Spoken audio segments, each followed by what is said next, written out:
fizer coisas erradas, você vai usar energia negativa, e aí não é culpa do Exu. Vai abrir um portal, o Exu vai se afastar e os marginais é que vão tomar conta daquilo. Por isso que você vê muitas casas fazendo coisas que não deviam. Culpa de quem? Da egrégora que foi envolvida por esses marginais. Por isso que a gente tem que ficar muito alerta. Pessoas que tentam nos influenciar, nos manipular, porque são espíritos extremamente perversos. Né? Então, o Exu fica só na tronqueira, coitadinho, só fica ali. Imagina, ele não pode sair dali, senta aí, igual a criança, não chora, fica aí. Não, Exu é uma esfera. Ele não está assentado em nenhum lugar. O assentamento de tronqueira de Exu é o ponto de força da sua casa. Mas o Exu não fica ali. Ele sabe que é um ponto de conexão. Você não usa o celular, o sinal vai para a antena mais próxima. A tronqueira é isso. Olha que legal. O Exu está em todo lugar, está na esfera, ele está em tudo. Ele é o comunicador. É ele que leva os recados para os orixás e traz os recados com cumprimento para as outras esferas. Ele está em tudo, está em todos os lugares. Então ele é um agente de cumprimento da lei. Se você não quer falar em Deus, que é um erro, mas é um agente de cumprimento da lei kármica do nosso arquiteto maior, de Deus. Olha como é importante isso. Então o Exu, ele não fica provocando ilusões nas pessoas, né? Ele é os olhos de Olorum. O Exu são os olhos de Olorum. E o mais interessante disso que eu queria passar para vocês é assim, Exu trabalha dia e noite para tentar livrar a gente da prisão da carne. Olha que bonito. Exu trabalha dia e noite para livrar a gente da prisão da carne, para a gente não cair, para a gente não praticar maldade, para a gente não errar com o nosso semelhante. Então, quando alguém é tirado de determinado trabalho, ou alguém é expulso de determinada casa, não foi você que fez isso, foi Exu que está cumprindo a lei. E é uma punição.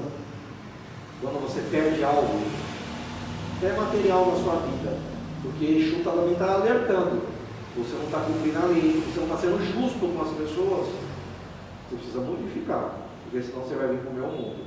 E aí quando você vier para o meu mundo, você vai ter que cumprir a minha lei, porque quando você estava aqui no seu mundo, você fazia o que queria. Por quê? Porque a semeadura era livre, mas a colheita era o que, gente? Obrigatória. Como eu sou uma pessoa que gosto de fazer pontes, porque eu não sei que futuro talvez esse vídeo possa chegar para as pessoas. Hoje ele está entrando no coração de vocês e enriquecendo o aprendizado de vocês aqui dentro do templo. Mas um dia ele pode ser passado para outras pessoas. E talvez eles não sejam nem bandistas. E a nossa missão é praticar caridade e levar informação para quem não tem informação. No livro que eu pego aqui na biblioteca nossa, Nosso Lar, é escrito só por Chico Xavier, né? Que na época estava entre a gente. Agora, Chico e André, dois espíritos, né? Uns dizem até que André Luiz reencarnou, e que Chico agora é mentor de Emmanuel, que já reencarnou. Mas é uma outra história, tá? Então, quem pode explicar melhor isso são os espíritos, não eu, né? Os nossos irmãos espíritos. A gente fala assim porque a gente não é rival. No livro Nosso Lar, esse livrinho, eu estava fazendo as contas, ele está fazendo 80 anos. Teve gente que fica fazendo desdém, fala que o filme foi horrível, que o filme foi muito materialista, que poderia ter sido melhor nisso, sempre podia ser melhor, por que não fez? Né? Então, mas qual que é a mensagem? E aí eu estava aqui durante a semana preparando a aula para vocês, abri na primeira página e está assim, Nosso Lar. Quando o servidor está pronto, o serviço aparece. Olha que bonito. Quando o servidor estiver pronto, o serviço aparece. Então, o que você quer dizer com isso? É a nossa luta aqui. Nós nos preparamos. Quando a gente estiver preparado, o serviço vai aparecer para ajudar as pessoas infelizes, nos seus karmas, nas suas desobsessões, para colocar elas no caminho da retidão, com o nosso exemplo, com o nosso trabalho aqui. Quando o servidor estiver pronto, o trabalho aparece. É um livro que tem 50 capítulos. Quem não leu, eu sempre estou lendo ele de ano em ano, sempre vem uma nova abordagem. Sério. E foi meu primeiro livro espírita que eu tive acesso. E aí está dizendo aqui, no primeiro e segundo capítulo, que fala que o espírito de André Luiz caiu nas zonas inferiores. Que zonas inferiores são essas? Nós já estamos falando aqui. É o mundo de Exu? Sim. Exu não está no céu. E o que é céu? Nós estamos dizendo que Exu está numa zona de punição. Os espíritos que não tiveram consciência, não trabalharam bem a sua consciência nessa matéria. E aí ele foi falando no primeiro capítulo, estava fazendo várias zonas inferiores. Ele sentia fome, mas não tinha o que comer. Ele sentia sede, mas não tinha o que beber. E ele queria morrer de novo, porque era isso que ele sentia. E ele chorava. Quando estava tudo tranquilo, vinha um monte de espírito, ficava gritando, não deixando ele quieto. Ele cada vez andava mais e mais para o lugar, e os espíritos empurrando ele por vários lugares. O que esses espíritos estavam fazendo? Eram espíritos inferiores que estavam empurrando André Luiz para uma zona mais escura ainda. Mas ele não conseguia acessar toda essa zona mais escura, porque a vibração dele não era para tanto, mas era para a purgação. Ele ficou 7, 8 anos lá no umbral, depois do seu desinferno. Mas o mais interessante é que eles gritavam, falavam que ele era suicida, né? E aí ele sempre estava fugindo, apavorado. E ele estava todo desgastado, as roupas rasgadas. Mas isso quer dizer o que aqui com o livro de Exu? Eu falando do livro de Exu, né? Porque tem aqui na passagem, ele falando assim, se a gente pode evitar o caminho, vós podereis evitar o caminho da amargura, com o preparo dos campos interiores do coração. Você pode fazer, evitar todo esse sofrimento, não praticando a lei negativa contra o seu semelhante. E é super interessante, eu fui ler os capítulos aqui para poder fazer a aula para vocês, e tem um capítulo chamado 31, Vampiro, e é onde que eu queria chegar. Esse capítulo fala de uma mulher que chegou e passou pela barreira dos primeiros sentinelas. Sentinelas? Que sentinelas? Porque na colônia do nosso lar tem muralhas e tem sentinelas. Mas quem são esses sentinelas? No filme é bonitinho, coloca eles de branco, umas torres. Mas quem são os sentinelas da primeira barreira? Exus. Certo? Não foi retratado no livro, mas você tem que ver na letra da lei, no espírito da lei, no espírito do livro. Que eu digo espírito da mensagem. E ela passou. Aí chamaram o chefe da vigilância, e aí foram lá os mentores tentando e querendo ajudar, e ele falou, não pode entrar porque ela vai colocar toda a colônia em pavor. Vai dar problema. Por quê? Porque ele falou, você não está enxergando, mas ela tem vários pontos negros nela. O que eram esses pontos negros? Era cada criança que ela tinha provocado um aborto. E ela não podia entrar ali. Por isso que ela falou, não vou poder. E ela vai continuar sofrendo? O André Luiz perguntou, vai continuar aparecendo a carne viva nas pernas e tudo, porque o sofrimento dela, até o dia que ela reconhecer que ela precisa da ajuda de Deus. Eu resumi, mas ela chegou e falou, não, ela era uma coitada, então ela até se prostrou como coitada lá para os vigilantes. Mas quando ele falou não para ela começou a gritar e falando que eles não prestavam. Tem alguma semelhança com alguma coisa que acontece no dia a dia com a gente aqui? As pessoas vêm chorando, falando que estão coitadas, aí quando você fala não, ela xinga você. Então, esses são os vampiros que tentam tumultuar os trabalhos do bem. Olha que interessante esse capítulo. E se eu fosse vocês, eu aprofundava. Mas o que eu queria chegar era que, no capítulo 1 e no capítulo 2, André Luiz, no capítulo principalmente 2, se chama Clarencio, que foi o que socorreu André Luiz, ele deu ordens, né, para os maqueiros, né?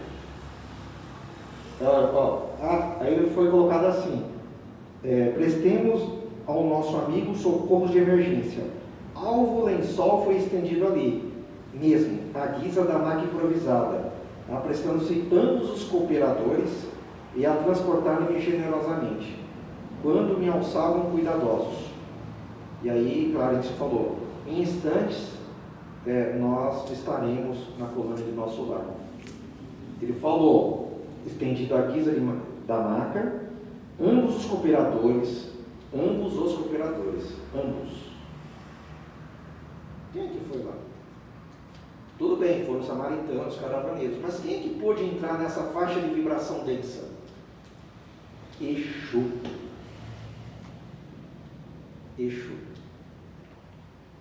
Então, quando ele teve permissão das zonas superiores, aí foram um grupo para socorrer lá. Essa permissão, né? Seria quando o espírito, ele enxerga o erro dele e aí ele quer melhorar, ele quer aprender, quer resgatar isso? Isso. É um arrependimento, né?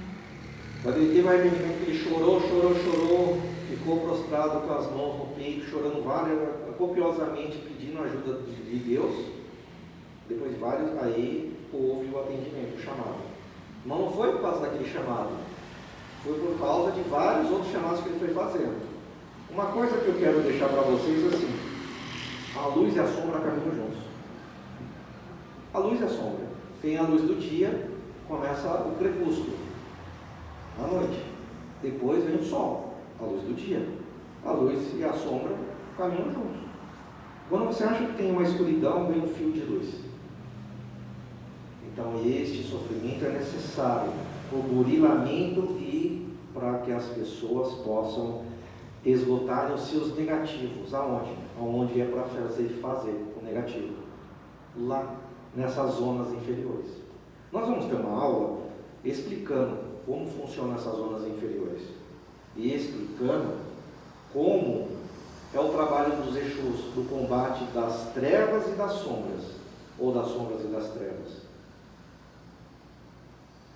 Existem magos negros, dragões, segundo Robson Pinheiro, que tem uma trilogia, se vocês puderem, leiam o livro Legião, o Reino das Sombras, vai falar só de Exu. Ele é um autor que se notabilizou para trazer uma literatura meio bandista, meio espírita, para pegar aquele pessoal que não era nem um bandista definido e nem espírita definido, estava na coluna do meio. Fez muito sucesso. Mas depois de um tempo, as palavras são mais duras contra os humanistas. Mas é uma pessoa. A obra é muito boa. Entendeu? Mas é o que eu estou falando. A trilogia Legião no Reino das Sombras, você tem Os Senhores da Escuridão, que é o segundo, e o terceiro, Magos Negros. Eu tenho um segundo livro aqui, no Reino das Sombras. Vocês vão conseguir, e vocês podem acessar esse livro, como o nosso lar também, está à disposição. Lembra que eu falei? Vou citando os livros e vocês vão vendo o que é importante ou não. E aí tentem entender. No livro Senhores da Escuridão, esse aqui, Robson Pinheiro, pelo Espírito Ângelo Inácio, ele já começa descrevendo quando eles foram numa cidade, lá nas zonas inferiores, que parecia com castelos medievais, às vezes uma cidade abandonada, onde estavam um laboratório, e eles foram numa caravana com vários espíritos, comandados por o Preto Velho e os Exus acompanhando. Aqui é mais claro do que o nosso lar, tá certo? Mais contemporâneo o livro, já descrevendo essa zona de resgate, mas é uma zona de terror, né? Então eles foram lá e tiveram que ir com proteções. Espíritos endurecidos precisam ter medo de algo, então eles se apresentavam com tridentes, com espadas, arpões, armas eletromagnéticas, porque eles ainda são brutos, né? No livro Nosso Lar nas Muralhas tinham dardos, né? magnéticos para afugentar os espíritos. Eles não conseguiram colocar isso com nitidez no livro, mas se você vê lá, se tem uma muralha, tem uma arma para afugentar quem vai atacar. Olha que legal. Então isso, a gente tem que aprofundar no nosso horizonte para entender o que é espiritualidade. Então os Exus, se vão socorrer espíritos e trabalham com os espíritos do bem, vão fazer a divisão agora, então eles não são do mal. Perfeito? Então, eu sempre estou tentando trazer umas coisas para vocês para tentar enriquecer a aula. Porque a gente falou da lei de Exu. E até falei numa outra aula, Exu é madeira de lei que não dá cupim? Tem um ponto sobre isso. Exu é madeira de lei e não dá cupim, por quê? Essa madeira de lei é uma madeira que é difícil dar cupim. Traça, comer, apodrecer. O que ele está dizendo? Eu não sou a lei, eu cumpro a lei. Ninguém me corrompe. Quais são os espíritos que são corrompidos?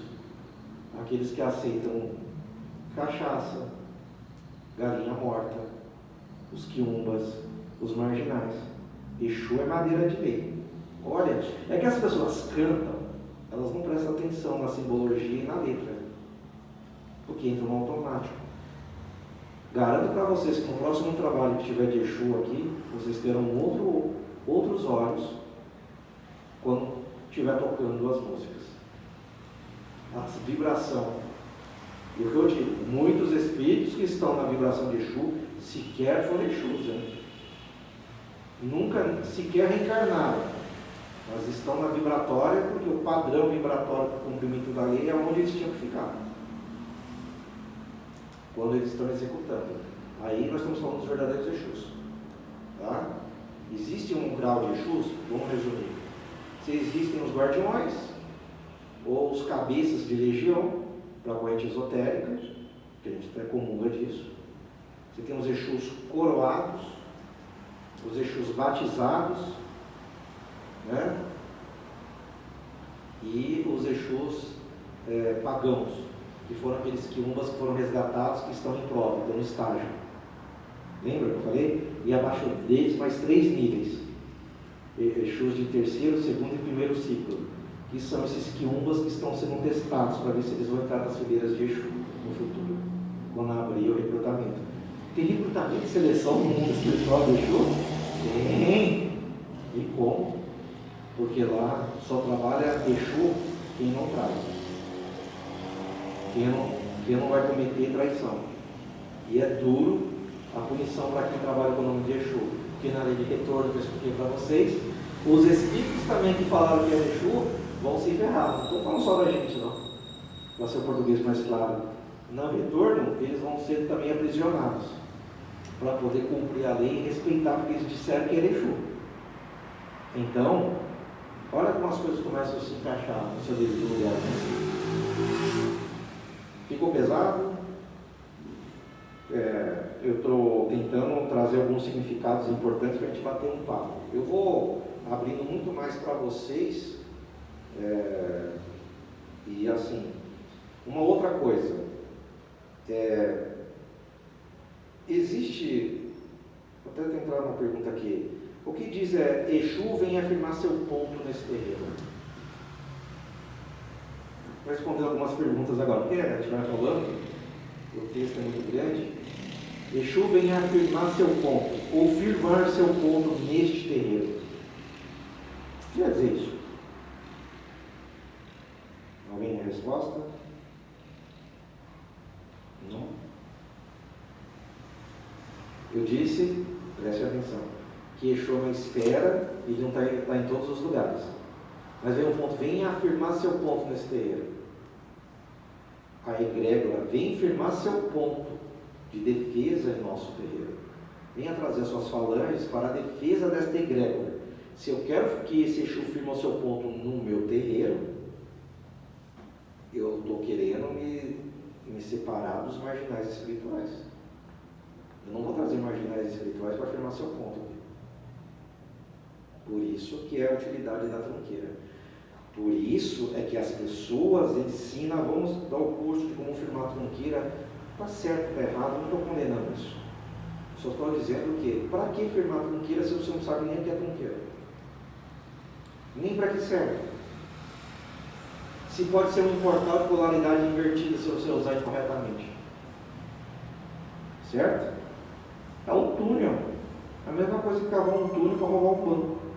Se você fizer coisa errada, os espíritos vão tudo passar por um túnel e vão acessar sua trunqueira. E aí, você não vai conseguir fazer trabalho nenhum. Só vai ter briga dentro do templo, do terreiro, brigas entre os médiuns, briga na casa espiritual. Tem terreiro que até fecha por isso. Porque a trunqueira foi ativada de forma errada. Por isso que vocês têm uma responsabilidade muito grande. Quando estão desenvolvendo com as suas entidades, nas vibrações diversas, uma delas Exu, o que vocês vão fazer na trunqueira. Porque a semeadura é livre, mas a colheita é obrigatória. Quem está falando aqui é uma pessoa que tem a lei de Xangô muito latente em sua vida. A vibração de Xangô. E aí assim, vocês vão ver assim, por que Exu tem Exu Lúcifer?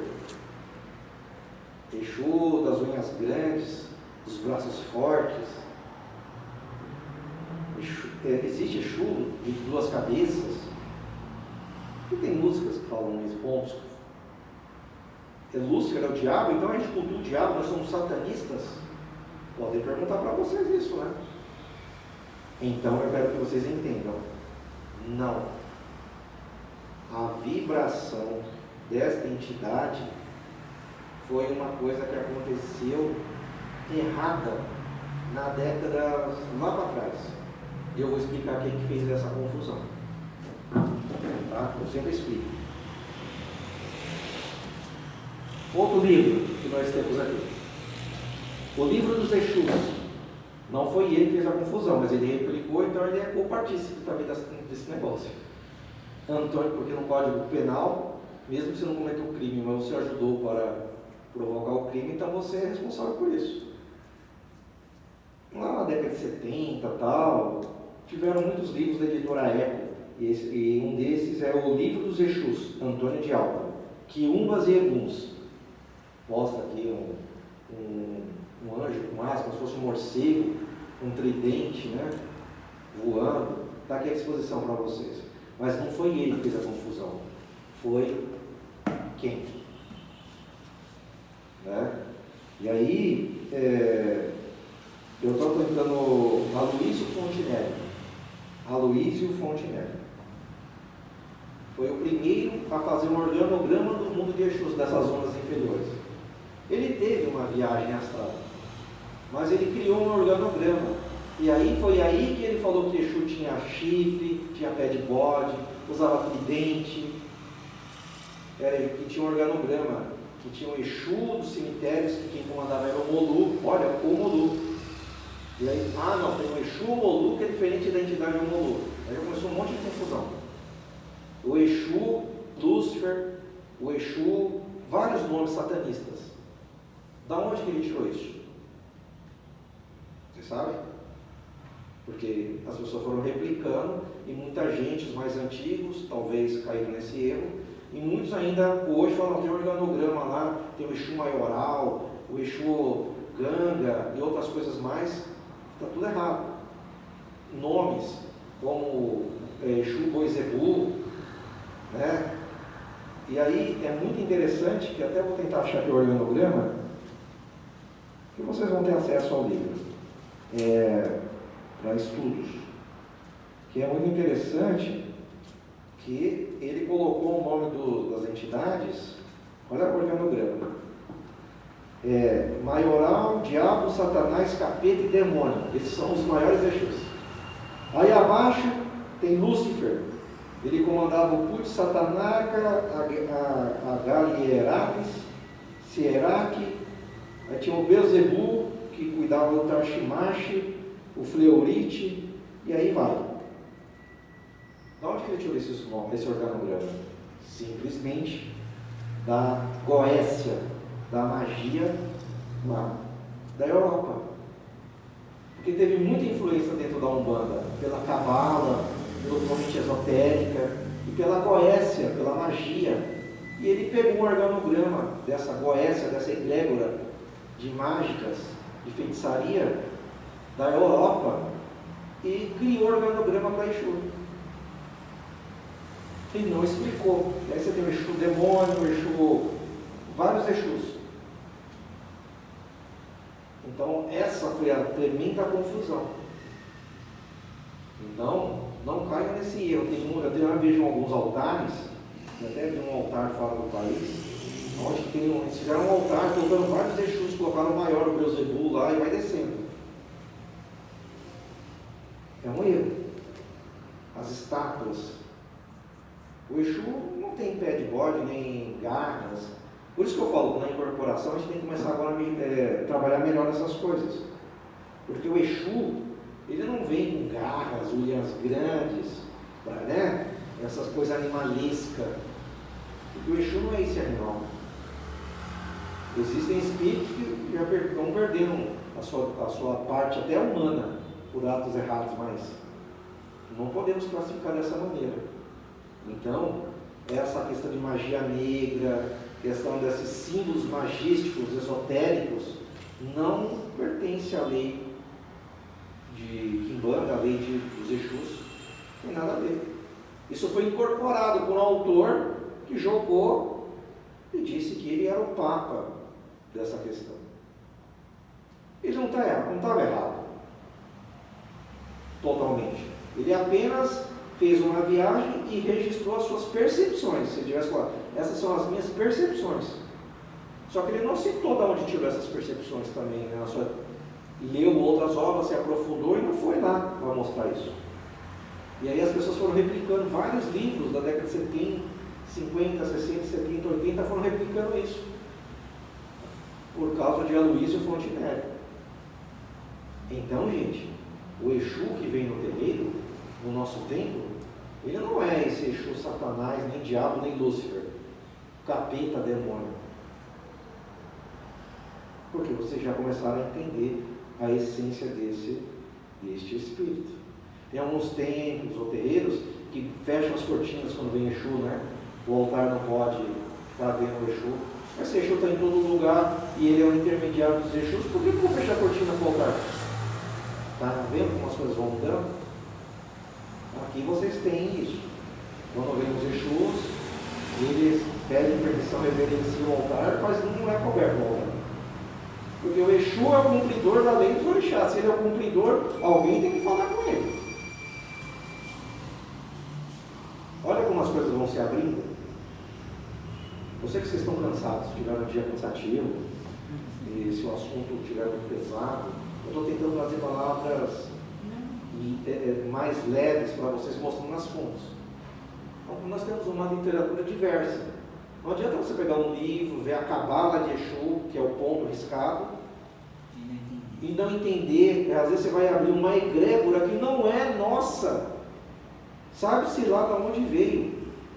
Uma magia, que aí, nós temos pessoas aqui que sabem abrir esses portais, e por isso que tem pessoas que têm magias que passam de geração em geração, e ninguém consegue resolver. Porque foram feiticeiros, bruxos, em outras vidas. E quando vê essas coisas, se apegam mais à forma do que ao sentido, à essência. Por isso que eu digo para vocês, vamos entender a essência, para a gente não poder ficar muito perdido. Deixa eu ver se eu posso acrescentar mais alguma coisa para vocês. Afinal, quem é Exu? Se na concepção do termo não se classifica Exu, que tipo de entidade é essa? Foi o que eu expliquei para vocês. Né? Tem uma corrente, e aí eu vou pedir permissão, porque só para explicar para vocês verem como que uns dizem, Exu, então apareceu na década de 50, com a Aloysio Fontenelle, mesmo errado não foi lá. Os centros vão trabalhar com Exu, porque os primeiros centros de Umbanda no Brasil sempre tem influência do seu fundador. Não vamos ser hipócritas para isso. Você acha que Zélio fundou lá as primeiras 7 tendas e ele sabia onde poderia chegar essa entidade de Exu? Sabia. Por isso que ele trouxe a linha dos baianos para combater as demandas, que era o intermediário mais próximo. Benjamin Figueiredo, no primado de Umbanda, primado não, na tenda Mirim, né? Lá no Rio, tinha os médios de banco, que eram os primeiros iniciados que ainda estavam muito grosso, muito grotesco. Olha que mão de obra excelente para ter o acoplamento certo com essas entidades, para retirar esses sofredores das pessoas que iam lá de noite, passar pelas consultas. Olha como é lindo a espiritualidade. Não era aberto o trabalho de Exu, não tinha uma gira. Hoje todo mundo tem gira, filma e tal. Não é o nosso propósito. Cada gira é uma gira. Cada casa tem o seu fundamento. E aí, assim, uma primeira corrente de pensamento diz que Exu seria uma deturpação de uma palavra chamada Esseiá ou Essuiá, que diz o lado oposto ou outro lado da margem, que foi uma nomenclatura que vem desde Atlântida, da Lemúria, que foi a primeira que veio antes de Atlântida. Olha, vou passar isso para vocês, tá? Tem uma outra corrente que diz que Exu seria a variante do termo Irshu, que seria o nome do antigo príncipe da Índia, chamado Irshu. E olha como são as coisas. Houve uma briga entre os príncipes nessa antiga Índia. E esse príncipe que perdeu, que chamava Irshu, imperador Ugra, da antiga Índia, ele foi expatriado, porque ele perdeu a guerra e foi expulso. Povo expatriado, você já ouviu falar alguma coisa disso? Que Exu é o povo expatriado? Que ninguém gosta? Principalmente os evangélicos, né? Adoram falar que é o povo expatriado. A terceira corrente afirma que Exu vem da África, quer dizer esfera. E entre os hebreus aí é uma quarta corrente. Exu quer dizer Ekshudi, que é do sânscrito, aí vai lá também na Índia, que é o povo banido, também na antiga Índia. Olha como, você vê, esse conceito que eu trouxe por último é dos antigos hebreus. E se vocês forem entender, hebreu os antigos hebreus eram os antigos judeus que viviam onde? No Egito. África. E ficou esse fundamento lá. África. A Índia do outro lado também tinha essa questão do expatriado. Então, olha como que é interessante isso. Mas o que eu quero trazer para vocês é assim: vibratoriamente os Exus acompanham os homens desde as civilizações primeiras, ou as primeiras civilizações. Exu está muito antes dos homens na criação. Exu não é esfera. Eu não disse para você que na fecundação ele vem primeiro, nos dando um pulso, né? Abrindo os caminhos cósmicos para que aquele espírito encarne, ocorra a concepção correta e aí ele cumpra o seu karma. Exu ele vem de muito mais longe. Claro que nós vamos ter mais aulas, onde eu vou explicar sobre as deformações dos corpos astrais, os fluidos que eles trabalham, por que a energia de Exu é tão densa, tão pesada, por que Exu às vezes trabalha com pinga, às vezes não, muitas vezes, com charuto, por que essa energia pesada é só Exu que pode pôr a mão, né? Que tipo de avançar mais? O que eu posso dizer, só para aguçar mais um pouquinho, que até os escravos sofreram isso com Exu. Olha que interessante. Na época mais cruel da escravatura dos negros aqui no Brasil, muitos fugiam e se abrigavam nas florestas. E essa floresta era conhecida, e os negros que fugiam eram conhecidos como mocambos. Os mocambos, eles eram o quê? Mocambos eram os fugitivos. E ficou pejorativo isso. O povo que foge, quando você quer desdenhar de alguma coisa, os que não são bem-vindos. E aí, quem é que não é bem-vindo nas religiões? Exu. Não é bem-vindo.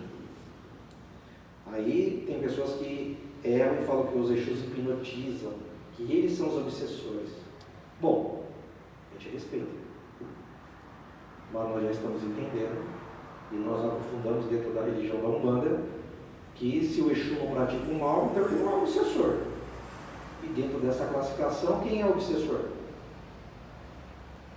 O devedor, a dívida anda com o seu devedor. Isso já dizia Chico Xavier. Então, os seus atos pretéritos, seus cargos negativos andam com você. Exu só faz cumprir a lei. Talvez na visão de alguns videntes, o espírito, tudo bem, o Exu faz o mal, ele está cumprindo a lei, mas ele não é o obsessor. Teve uma passagem, que até eu fiquei um pouco indignado, em que Chico Xavier, agora o Chico morreu há muitos anos, todo mundo fala que era amigo de Chico, tem uma história para contar de Chico. Né? Mas vamos considerar essa questão, sem afrontar os espíritos, os nossos irmãos. A questão de que Chico gostava muito de ir no cemitério da Uberaba para conversar com os mortos. Né? E aí um dia ele chegou no cemitério e viu um senhor de capa preta, com chapéu, forte cheiro de pinga, na frente de um túmulo. E ele conversando com o espírito. O que ele estava fazendo ali? Né? Quem era aquele espírito? Era um obsessor? Era um Exu? Que, se era um obsessor, era um vampiro? Não ficou muito bem claro na mensagem. Nós temos 3 hipóteses. Se é um vampiro, aquela pessoa que estava sepultada ali morreu antes do tempo e estava sugando ainda a energia vital que existia nela, para poder se fortalecer. Mas se era uma pessoa boa, ele não ia se fortalecer de bondade, mas da energia pútrida mesmo, a energia magnética. O espírito se desvencilha da carne, do paletó de carne, mas fica ainda o corpo magnético ou duplo ainda sendo decomposto, né? E quando a pessoa é suicida, ela sente toda a vibração, né? Do túmulo, os vermes comendo a carne dela e tudo mais. Cheiro de pinga. Mas que classificação era aquele espírito? O que eu posso adiantar para você, gente? Nos cemitérios é o Campo Santo. E lá tem guardiões, os sentinelas. Ninguém entra, ninguém sai sem permissão, mas tem muito sabotadores também ali.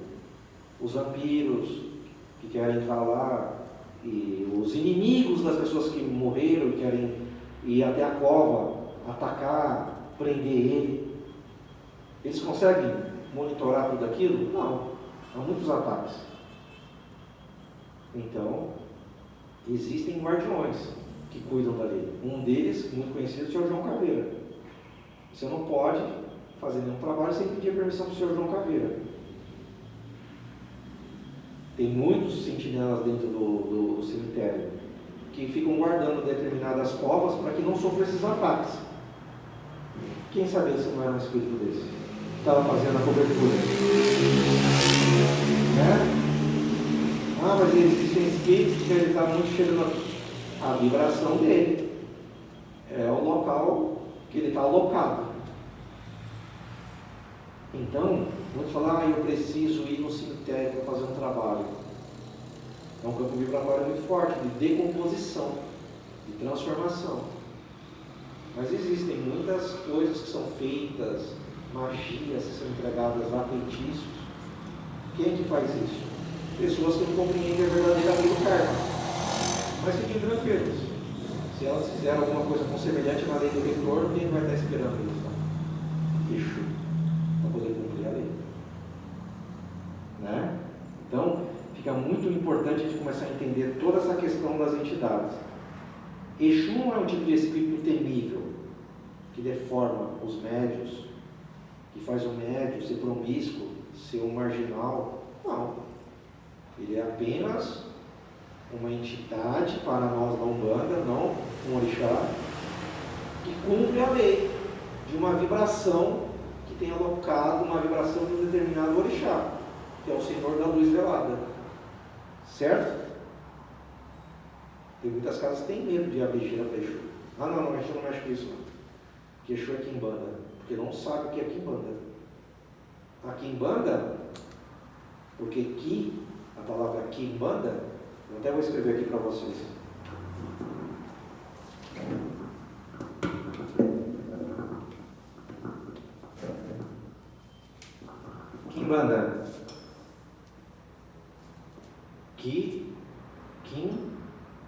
banda. Uns escrevem não com Q, com K, entendeu? Ou K com Q de queijo, né? Ou Kimbanda. O que eu quero explicar, que é um conceito mais avançado, vocês vão ver lá na frente. Essa palavra aqui, ó, Mebanda, Mbanda, é uma banda. Uma banda. Uma banda. E o Ki é o grande. A grande banda. Ou o lado oposto da banda. Se a Umbanda é a senhora da luz velada, é uma lei, a Kimbanda seria o oposto dela, por isso que fazem a confusão. Ah, então é o oposto. Se a Umbanda é luz, a Kimbanda é sombra. Não está errado. A Kimbanda é apenas a outra banda, a outra banda da Umbanda, que é a que cumpre a lei, é o executor da lei. Segundo o entendimento desses espíritos, são alocados na vibratória de Exu. O que eu quero que vocês entendam, por isso que eu levantei, não foi só para escrever a palavra Kimbanda, é que o Exu, eu não disse na lei de retorno, por isso que é lindo fazer aula ao vivo, que vem as coisas por a intuição, para terminar a aula. Existe o que sobe e o que desce. O Exu seria o executor para frear a maldade. Frear a maldade. Ele freia a maldade para elevar os espíritos para a luz, para o cumprimento dos seus karmas, e aloca os que vão ser depurados nas bandas de baixo. Olha que lindo! Então, Exu, na Kimbanda, ou Exu, ele é o que freia a maldade. Se ele freia, ele não é maldade. É quem faz. O que eu disse para vocês que Exu não, as pessoas quebram a ética espiritual e querem aquilo que não é delas. E evocam, mas eu evoquei com Exu, tinha uma trunqueira, ele fez uma limpeza, fez um ebó. Gente, primeiro que ebó não pertence a um bando, pertence ao candomblé e outras matrizes africanas. Ebó. Certo? Uma limpeza faz o corpo da pessoa com várias comidas e outros preparativos. Não é na nossa corrente. Bom? Então, não estou atacando, só estou falando que quanto mais materializado é o espírito em você, mais matéria você precisa utilizar para tirar. Não sai pela prece, pela meu irmão, tudo bem e tal, pelas evocações, doutrinação. O nosso lado é mais duro. É essa outra banda para frear a maldade, para segurar a maldade. Viu como nós somos soldados de Oxalá? E é muito importante isso. Então, o que eu queria trazer, tem aula lá no canal, tem 1 hora, mas 1 hora é chato pra caramba. Pô, assiste um pouco, vai anotando, sabe? É o teu aprendizado. É uma outra conotação. Eu não vou ficar repetindo o que já está lá. Isso aqui é uma continuação. Nós vamos ter muito mais coisas ainda para perfilhar essa apostila. Eu vou separar o capítulo de Exu e vou mandar para vocês. São muitas páginas. Mas vocês têm que degustar, pelo menos um resumo que eu fiz. Vocês vão ler as primeiras partes e vão entender do que eu falei. Mas internalizam isso. Exu, Pombagira, eles são os meus amigos leais. Sim, é leal. Mas não fica tentando endeusar. Senão eles seriam orixá. Luz. Mas você não falou que também Exu é orixá? Na concepção africana lá, ancestral. Não nossa.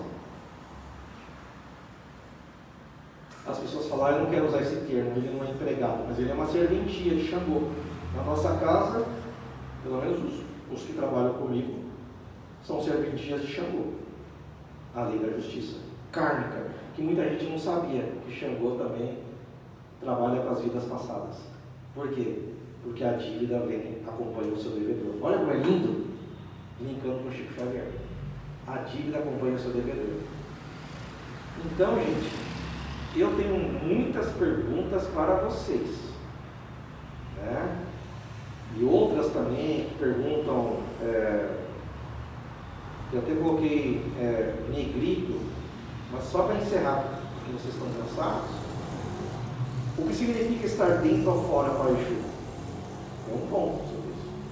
O que está dentro e o que está fora para Exu? É o resumo de tudo que eu falei para vocês. O que está dentro da lei de Umbanda é Exu. O que está fora não é Exu. É que a gente ouve as músicas e canta e replica e não medita. Né? E era isso que eu queria trazer para vocês hoje. Tem muito mais coisa? Tem. Mas eu sei que vocês estão cansados, eu quero que o cérebro processando a informação de uma forma gostosa e não penosa. Perguntas? Nenhuma? Deixa eu fazer um. Você diz assim que tem esses, tem os Exus e tem os falsos Exus, tem os Eguns. Quando a pessoa vem ao centro, numa gira de Exu, por exemplo, é aberto um portal e vem a pessoa e vem acompanhando essa pessoa. Aí aberto o portal, ela é encaminhada para esse portal. Só pode dessa forma se ela for em um lugar acompanhando uma pessoa, só assim que o Exu pode pegar e encaminhá-la para o lugar? Ou não? Ou, por exemplo, não, isso aí deve ter milhões andando por aí. Sim. Como que é feito esse resgate, assim, essa coisa de levar para o lugar devido? Sim, vamos lá. O Exu é a tropa de elite, podemos assim dizer, a polícia do mundo espiritual. É a tropa de choque com esses marginais. Quando a pessoa vem para o centro, o templo, tranquilo, eles acompanham a pessoa pelo pensamento, pelo magnetismo que atrai, e é feito o encaminhamento. A tua pergunta é muito boa porque eu já expliquei em outra aula. Lembra que eu falei que o pensamento ele anda mais, ele voa, ele é muito rápido, a velocidade do pensamento, e que quando você pensa, você põe energia, e essa energia fica no universo, e tem o magnetismo. Então o pensamento, não precisa a pessoa estar aqui pessoalmente. Se tiver alguém que conheça a situação, um parente, e pensar na pessoa, pelo pensamento ela atrai. Pelo pensamento ela atrai aquela entidade. Lógico que o trabalho é um pouco mais custoso, tá certo? Tem mais mecanismos para isso. Só que também tem o seguinte, você também, quando a pessoa está aqui, no momento que ela está aqui, os espíritos acompanharam ela, que estão atrapalhando, deixaram desguarnecido a casa dela. Aí os Exus conseguem ir lá rapidamente, locomoção, e conseguem desmantelar as baterias, as armadilhas negativas da casa da pessoa. Então, por isso que fala, você precisa ir no templo, que é melhor por causa desse artifício. Mas o pensamento ajuda, só que vai ser várias sessões. Várias sessões. Não é o único jeito de a pessoa estar aqui. Agora, por isso que eu digo, você vai evocar da sua casa pelo seu pensamento, você sabe como proceder? Não. Então, melhor, o que é correto é você estar no templo com uma egrégora, com proteção, né? Com todas as baterias de defesa, para você poder fazer um bom trabalho. Não é medo, apenas você domina a técnica, você domina esse portal, você domina essa vibratória de Exu, porque se você não domina, então você não faz na sua casa também. E tem uns que falam que não pode incorporar em casa. Eu não estou dizendo que vocês não podem incorporar em casa. A egrégora da casa de vocês está preparada para isso? Ninguém explica isso, né? A casa de vocês está preparada para isso? Vou dar um exemplo. Tem pessoa que chega lá, poxa, você é uma mediunidade formidável, chega lá o cara e você consegue fazer uma limpeza e tal. Aí fica toda a negatividade com a casa. Ela começa a passar mal, fica na casa passar mal, começa um monte de coisa. Porque não era o campo apropriado para isso. mas ela pode direcionar com o pensamento aqui para o templo, aqui no templo da tronqueira e evocar, é uma outra história. Pode. Entendeu? Então a gente tem que separar as coisas, e fica muito mais fácil o nosso trabalho. E o deles também, né? Por isso que eu digo, não precisa estar com um copo de pinga ou cachaça, um uísque, ou um cigarro, um charuto, uma champanhe, para poder vir com o Magido Exu, para poder fazer o trabalho de limpeza. O Exu trabalha com a água, trabalha com as ervas, trabalha com as pedras também. Porque o que eu expliquei para vocês no começo? Qual é a vibratória da entidade Exu que trabalha com você? É para aquele orixá que ele vai prestar conta. E aí é o que começa a fazer diferença. Porque aí a gente deixa de copiar os outros. E deixa de copiar, a gente abre campo para a nossa espiritualidade e vir tranquilo e a gente também se harmonizar. Tá bom? 10 horas, e foi muito bom a aula. Vocês é que vão julgar, né?